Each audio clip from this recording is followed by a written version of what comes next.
something I just feel is so important for the world to hear the good news.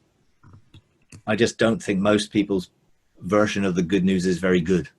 And I think that's why most people are rejecting it. They need to encounter God genuinely in love. You know, and I think even our preaching of the gospel has been preaching at an intellectual level.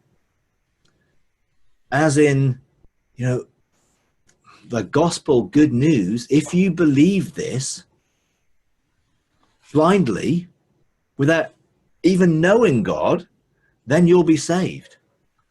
Whereas no one in the Bible was saved or had a relationship with God, which wasn't a relationship.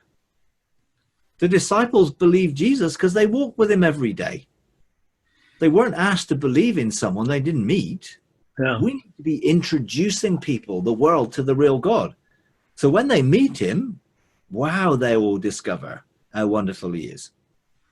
So asking people to pray a prayer, do an altar call, although, yes, God will take it, it's not what he intends. He wants to reveal himself to people. I mean, I love the story with Paul, where he has this encounter on the Damascus Road, and in Galatians, he described it as that God was revealing that Christ was in him.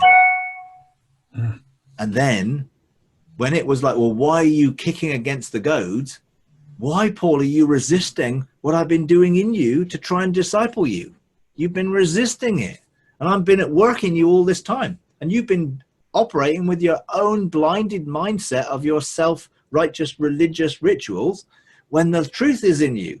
The light is in you, waiting to be revealed.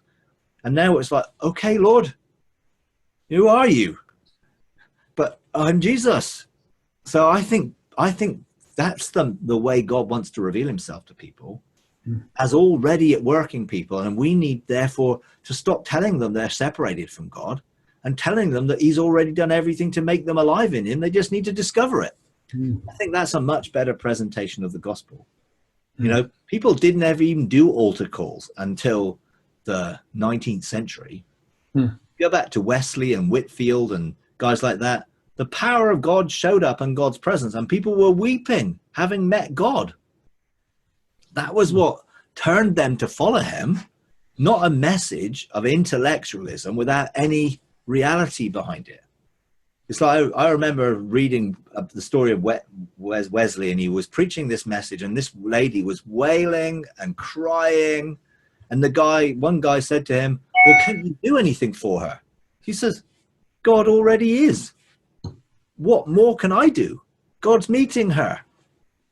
We need to help people meet God. Then they will know the truth of who he is.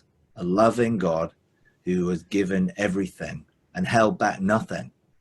You know, it says in Romans, if God gave his only son, how will he hold back anything else? That's how loving he is.